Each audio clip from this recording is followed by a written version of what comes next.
Halo Sobat Jelata, bertemu kembali di channel Investor Jelata.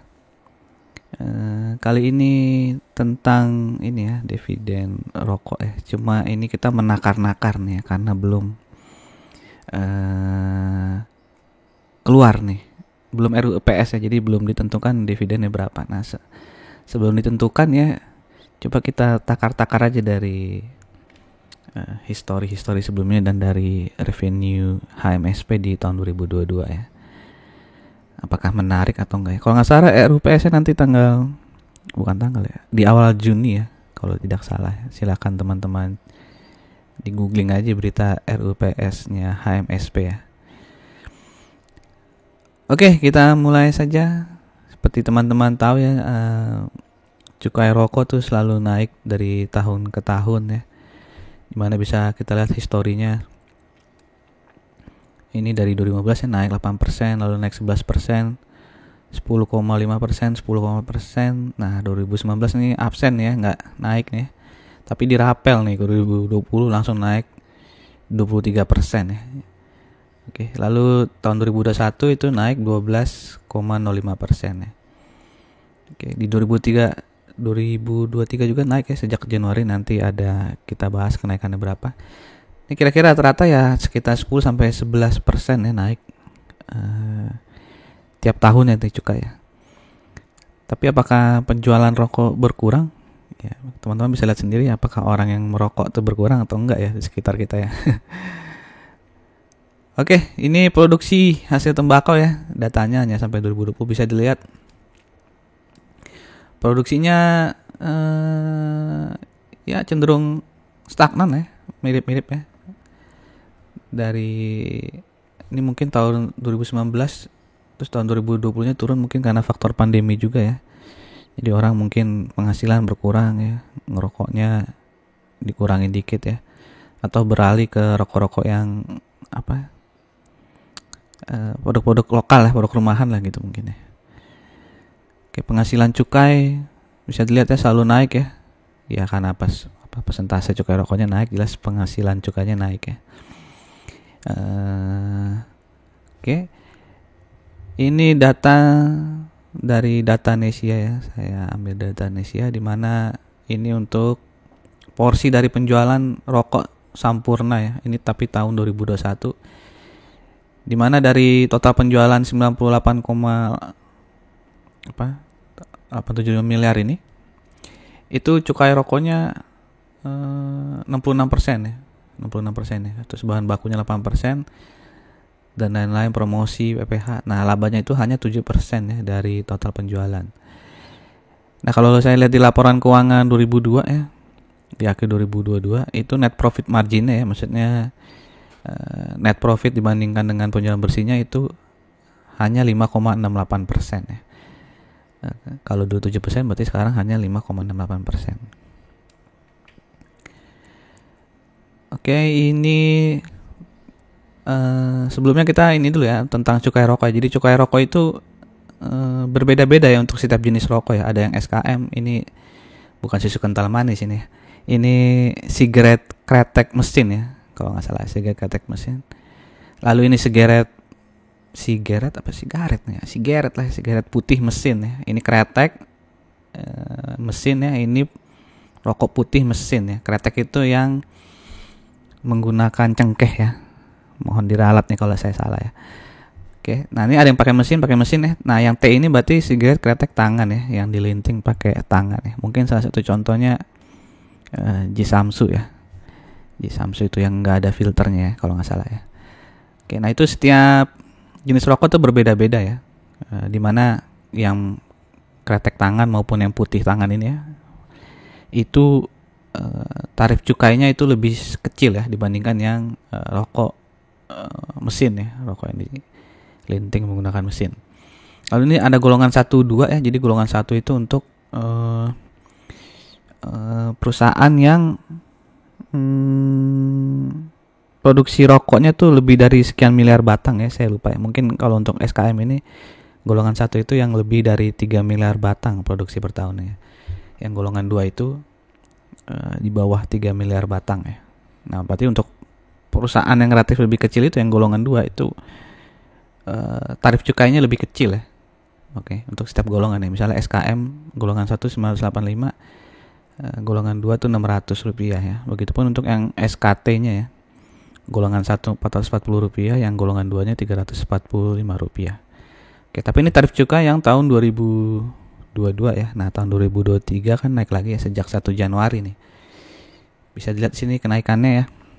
Saya ambil contoh aja untuk yang SKM golongan 1 ya, itu naik 11,77% ya, dari Rp985 menjadi Rp1.101. Contohnya lagi apa nih? Ya, yang SKM golongan 2 ya juga naiknya sama ya, persentasenya 11,5% ya, menjadi Rp669. Nah, untuk yang kretek tangan mau ini ya, kretek tangan bisa dilihat kenaikannya tuh jauh lebih kecil ya dibandingkan yang kretek mesin ya. Hanya 4,77% ya. Misalnya SKT golongan 1 yang tahun 2022 itu Rp440, naik hanya menjadi Rp461 ya. Bisa dilihat juga yang lainnya ya, misalnya SPT ya. SKT sama SPT sama nih. Maksudnya untuk golongan 3 115 ya, terus naiknya hanya menjadi 118 ya. Jadi kenaikan untuk rokok yang dilinting pakai tangan itu jauh lebih kecil ya dibandingkan yang mesin. Ya, kalau nggak salah pertimbangannya karena kalau yang kretek tangan itu kan banyak mempekerjakan karyawan gitu ya. Jadi lebih padat karya gitu ya. Jadi kenaikannya dibuat lebih kecil karena takutnya kalau cukai rokoknya naik terlalu banyak, nanti dikhawatirkan banyak terjadi PHK gitu ya. Mungkin seperti itu ya pertimbangannya. Kenapa yang linting tangan kenaikan cukainya lebih kecil daripada yang dilinting pakai mesin. Oke, sebelum kita masuk ke laporan keuangannya, silakan like video ini dan subscribe channel Investor Jelata jika dirasakan bermanfaat untuk teman-teman semua. Kita lanjut. Nah, ini revenue dan net profit di tahun 2003 ya untuk kuartal 1-nya. Ya, dimana bisa kita lihat revenue-nya itu naik ya 3,05% dibandingkan kuartal 1 2022. Nah, jadi bisa dilihat ya, cukai rokok naik nih dari 2022 ke 2023 ya tadi ya. Ini kan kuartal 1 berarti udah cukai rokok yang baru tadi yang naiknya 11% tuh ya, yang untuk SKM ya. Tapi penjualan rokok masih naik nih 3,05% ya. Oke, lalu net profitnya naik lebih banyak nih ya, 15,79%. Ya, pada tahun-tahun sebelumnya di tahun 2022 itu turun ya. Nah, net profit itu turun ya 26,9%. Tahun lalunya juga ya dari 2020 ke 2021 itu juga turun ya 21,21%. Jadi bisa dilihat ya selama 2 tahun terakhir ini itu turun 20% lebih. Nah, di kuartal 1 2023 ini seperti ada ini ya harapan ya untuk HMSP ya, di mana profitnya bisa naik 15,79. Oke. Terus kita lihat juga ya di penjualan bersih di kuartal 1 2023 itu didominasi oleh rokok SKM ya, sigaret kretek mesin. Tapi bisa kita lihat di sini penjualan sigaret kretek mesin itu turun ya dibandingkan tahun lalu ya, kuartal 1 2022. Begitupun untuk yang sigaret putih mesin ya, turun yang tadinya 2,2 triliun ya. Ini dalam jutaan rupiah ya. Itu hanya menjadi 2 triliun ya. Tapi bisa dilihat kalau yang kretek tangan ini naik ya. Nah, kretek tangan ya yang tadinya 6 triliun itu menjadi 7,2 triliun sehingga ada kenaikan penjualan sebesar 19,64% untuk rokok jenis SKT ya. Begitupun untuk yang SPT nih ya, sigaret putih tangan itu ada kenaikan lebih besar lagi nih 36,5% ya, yang tadinya 191 miliar menjadi 260-an miliar ya. Begitupun untuk ekspor nih ada kenaikan banyak nih. Apakah Sampurna mulai gencar ya melakukan penjualan via ekspor nih ya, soalnya ada kenaikan 138,35%. Oke, dan tadi perlu diingat ya, yang cukainya naik banyak itu yang SKM maupun SPM ya, sedangkan untuk kretek tangan ya, SKT dan SPT tadi naiknya hanya sekitar 4,an% ya. Dan Sampurna ini cenderung naik ya untuk penjualan kedua jenis rokok yang linting tangan tersebut ya. Apakah ini petanda baik ya? Perlu kita lihat juga nanti di kuartal 2-nya ya. Oke, sekarang kita beralih ke ini saya cek lagi ya, apakah kenaikan net profit yang 15% ini ada yang aneh gitu ya, misalnya ada penghasilan lain-lain atau enggak gitu ya. Jadi saya cek langsung ke laporan keuangannya, dimana di sini penjualan bersihnya itu naik ya 3,08%. Oke, berarti ini tadi ada pembulatan ya. Di tabel ini ada pembulatan ya, itu jadi 27 triliun ya. Oke, karena 3,08%, beban pokok penjualannya turun ya. Turun lagi. Naik lebih kecil ya, hanya 0,95%. Tapi beban penjualannya itu naik 16,48%. Beban umum dan administrasi juga naik 27,24% ya. Lalu di sini ada penghasilan keuangan ya yang naik cukup banyak, secara persentase cukup banyak ya, 55,63%, tapi secara nominal itu naik sekitar 50 miliar ya. Nah, ini saya cek penghasilan keuangan itu apa ya. Itu berasal dari bunga bank ya, tapi bunga banknya turun ini ya. Bunga bank yang didapat tahun 2023 sebenarnya turun dibandingkan 2022. Nah, lalu naiknya dari mana? Ini ada tulisannya pinjaman kepada pihak berelasi ya. Oke, terus saya cek lagi, ini pinjaman pihak berelasi itu kepada siapa ya? Itu kepada Philip Morris ya, makanya berelasi ya, karena HM Sampurna juga dimiliki oleh Philip Morris. Jadi ada pinjaman ke Philip Morris ya, mungkin ini keuntungan dari pinjaman ya, karena tulisannya pinjaman ya kepada pihak berelasi. Oke, begitu. Jadi tidak ada yang terlalu aneh ya dari laporan keuangannya. Nah, tadi itu kuartal 1 ya, gimana di tahun lalu ya, yang kuartal 4 2022 itu bisa dilihat juga penjualannya tetap naik ya 12,44%, tapi net profit itu turun ya 11,27% ya. Oke. Nah, itu tadi kalau kuartal 1 2023 di annualize ya. Net profitnya itu 8,6 triliun ya, yang berarti naik ya 1,7 triliun dibandingkan 2022. Oke, selama asal syaratnya ya kuartal 1, kuartal 2, 3, 4 juga performanya seperti kuartal 1 ya. Dan bisa dilihat juga ya. Ya, ketika jaya-jayanya nih ya 18-19 itu net profitnya 13 triliun lebih ya. Lalu ambles ya di tahun 2020, faktor pandemi juga, dari sekarang belum pulih ya. Apalagi ditambah cukai ini ya, jadi turun. Nah, mungkin karena kuartal 1 itu ada kenaikan yang mungkin kita bisa berharap ya, net profit dari HM Sampurna pelan-pelan akan naik kembali ya. Walaupun mungkin akan sangat sulit ya menyaingi net profit tahun 18 dan 19 ya.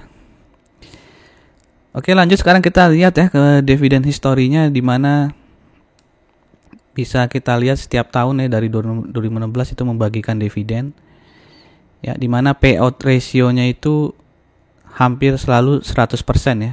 Yang paling kecil itu 97,91%. Lalu paling tinggi itu 103,16% ya. Jadi kalau payout ratio-nya di atas 100% berarti dia selain membagikan laba profit di tahun sebelumnya gitu ya, itu berarti ada kas yang dipakai ya, atau laba tertahan yang dari tahun-tahun sebelumnya terus dibagikan di tahun tersebut ya. Makanya payout ratio-nya bisa di atas 100%. Oke. Lalu dividen yield-nya ya, itu ya menggunakan harga saham di Kumdet-nya ya. Itu ya cukup lumayan ya tahun lalu untuk 6,5%, tahun 2020 ya. Walaupun pandemi itu dividen yield-nya 4,84% ya. Nah, bagaimana nih ya di tahun 2022 ya? Maksudnya laba tahun 2022 yang akan dibagikan di tahun 2023 ya. Itu seperti apa ya? Bisa kita lihat di tahun 2022 ya. Ini labanya sekitar 6,3 triliun ya. Ya, ini lebih kecil dibandingkan tahun 2021 ya. Oke. Nah, jika payout ratio-nya itu 100% ya, karena kan di sekitar 100% ya. Itu maka dividen per sahamnya jika dibagi dengan jumlah lembar saham yang beredar itu sekitar 5, kita bisa akan dibagikan dividen 54,36 rupiah ya. Nah, kalau payout ratio-nya kita ambil aja yang paling pesimis lah ya, yang paling rendah di sini ya, berarti payout ratio-nya 97,91. Berarti dividen yang akan dibagikan itu 53,22 rupiah ya. Oke, beda kecil ya. Nah, silakan teman-teman hitung juga kalau lebih ini ya, 103% itu berapa ya. Nah, tapi sekitar 54 ya. Atau 55 lah gitu ya, 55 rupiah. Nah, harga saham HMSP ini di hari Jumat 19 Mei itu ditutup di harga 980 rupiah nih ya. Oke. Ini ada sempat turun ya. Ini kayaknya pas sebelum LK Q1-nya keluar dia naik ya, mungkin udah tahu ini bakal bagus laporan Q1-nya, pas sudah keluar mungkin malah turun ya. Oke. Dan sekarang cenderung sideways. Ya. Dan bisa lihat sini ya, di tahun-tahun sebelumnya itu kumdet dividennya itu di sekitar bulan Mei ya, atau di bulan Juni ya. Nah, karena kita ini belum RUPS juga, kemungkinan besar si kumdetnya di bulan Juni ya. Karena RUPS-nya juga kalau nggak salah akan di bulan Juni untuk tahun ini. Nah, dividen yield-nya berapa ya? Jika dividen per saham tadi ya, ini yang payout ratio-nya kalau 100%, berarti kan dividen per sahamnya 54,36. Maka dividen yield-nya sekitar 5,54% ya. Jika teman-teman memiliki sahamnya di harga 980 rupiah. Lalu jika payout ratio-nya tadi yang 97% itu ya, bakal dividen yield-nya 5,43%. Oke, seperti itu kira-kira prediksinya. Bagaimana menurut teman-teman? Silakan tulis di komen ya jika ada teman-teman yang memiliki analisa sendiri tentang HMSP ini ya. Jika dilihat misalnya ya tambahan ya, tahun lalu kan setelah dividen dia turun ya, tapi setelah itu dia bisa menutup gap up ya di bulan November nih ya. Berarti kumdetnya bulan Juni, gapnya ini ditutup di bulan November lah kira-kira ya. Seperti itu. Oke, terima kasih untuk teman-teman yang sudah menonton video ini hingga akhir. Like jika suka. Sampai jumpa lagi di video-video berikutnya. Salam Jelata.